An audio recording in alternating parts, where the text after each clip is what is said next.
Hello বন্ধুরা, Sulata cooking রেসিপির পক্ষ থেকে সকলকে জানাই স্বাগত। লাউ ভাজি তো আমরা অনেকেই অনেকভাবে খেয়ে থাকি। আজকে আমি তৈরি করে দেখাবো অল্প একটু পরিমাণে মুগ ডাল আর ডালের বড়ি দিয়ে দারুণ মজার একটি নিরামিষ রেসিপি। এই নিরামিষ রেসিপি কিন্তু ভাত, রুটি, পরোটার সাথে খেতে হয় দারুণ মজার। আমি চুলায় একটা কড়াই বসিয়ে দিয়েছি, তাতে দিয়েছি অল্প পরিমাণে একটু সরিষার তেল। এখন আমি বড়িগুলোকে কিন্তু মিডিয়াম টু লো আছে একটু লাল লাল করে ভেজে নিব। বড়িগুলোকে কিন্তু আমি বেশ ভালো করে উল্টে পাল্টে বেশ সময় ধরে ভেজে নিয়েছি। আমি এখন তুলে নিব। কড়াইতে দিয়েছি আবারও পরিমাণ মতো একটু সরিষার তেল, একটা লঙ্কা, একটা তেজপাতা আর দিয়েছি আমি পাঁচফোড়ন। খুবই অল্প পরিমাণে আমি দিয়ে দিব সরিষা। ফোড়নটা আমার রেডি হয়ে গেছে। এখন আমি দিয়ে দিব ধুয়ে রাখা মুগ ডাল। মুগ ডালটাকে কিন্তু আমি ধুয়ে জল ঝরিয়ে রেখেছি। তেলে দিয়ে এইভাবে আমি সুন্দর করে একটু ভেজে নিব। মুগ ডালটাকে আমি একটু লাল লাল করে ভেজে নিয়েছি। এখন আমি দিয়ে দিব কেটে ধুয়ে রাখা লাউ। এখন আমি দিয়ে দিব এর মধ্যে হাফ চা চামচ পরিমাণে লবণ, খুবই অল্প পরিমাণে একটু হলুদের গুঁড়া আর দিয়ে দেব আমি হাফ চা চামচ পরিমাণে ধনিয়ার গুঁড়া। সমস্ত উপকরণ আমার দেওয়া হয়ে গেছে। এখন কিন্তু লাউটাকে আমি বেশ ভালো করে ভেজে নিব। এই পর্যায়ে বন্ধুরা, আমার রান্নার রেসিপি যদি ভালো লেগে থাকে অবশ্যই একটা লাইক করবেন, কমেন্ট করবেন এবং যারা আমার নতুন বন্ধু আছেন তারা আমাকে কিন্তু একটা সাবস্ক্রাইব করতে ভুলবেন না। আমার নতুন এবং পুরাতন সকল বন্ধুদের জানাই আমি অসংখ্য অসংখ্য ধন্যবাদ।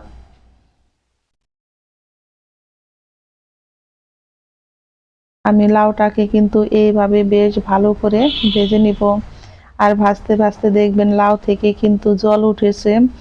এই রান্নাতে কিন্তু আর কোনো জলের ব্যবহার হবে না, লাউয়ের জলেতেই কিন্তু রান্না হয়ে যাবে।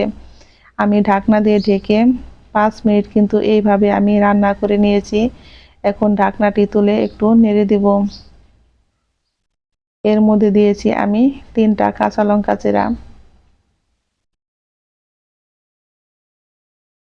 এই ঝালি বাকি ঘন্টতে কিন্তু বেশি ঝাল হলে ভালো লাগে না, ঝালটা আপনারা আপনাদের পছন্দ অনুযায়ী খাবেন।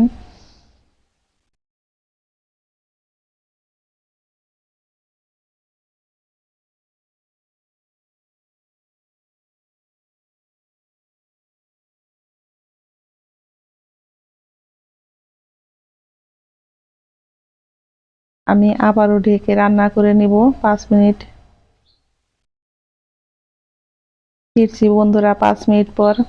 আমার লাউ রান্নাটা কিন্তু একদম রেডি হয়ে গেছে। আমি নামানোর আগে দিয়ে দেব হাফ চামচ পরিমাণে চিনি। লাউয়ের ঘন্টতে অবশ্যই কিন্তু স্বাদটাকে ব্যালেন্স করার জন্য চিনিটা দিবেন। আর আমি দিয়ে দিব খুবই অল্প পরিমাণে একটু আটা বাকি ময়দা। আপনাদের হাতের কাছে যেটা থাকে সেটাই দিবেন। আমি অল্প পরিমাণে একটু ময়দা দিয়েছি।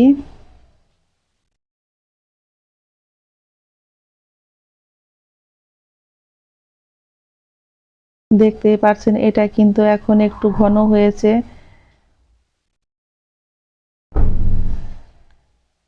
লাউয়ের ঘন্টতে কিন্তু বেশি মশলার প্রয়োজন হয় না, অল্প মশলা হলেই হয়ে যায়। আমার লাউটা একদম পারফেক্টভাবে রান্না হয়ে গেছে। এই লাউয়ের ঘন্ট কিন্তু বন্ধুরা ভাত, রুটি, পরোটার সাথে খেতে হয় দারুণ মজার। একবার হলো নিরামিষ এই রেসিপিটা বাসায় আপনারা করে দেখবেন। এখানে আমি দিয়েছি জিরার গুঁড়ো।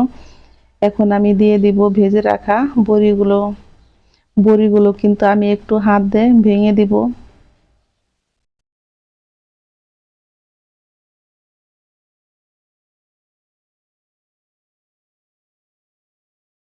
লাউয়ের ঘন্ট তৈরি করতে কিন্তু বেশি সময় লাগে না, খুবই অল্প সময়ে ঝটপট হয়ে যায়।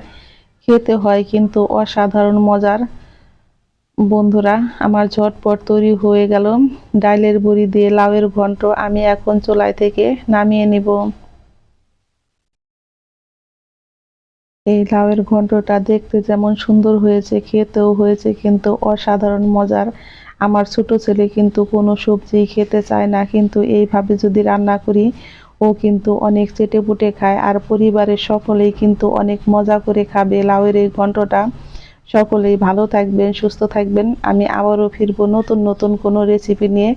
তৈরি হয়ে গেল বন্ধুরা আমার ডালের বড়ি দিয়ে লাউয়ের ঘন্ট।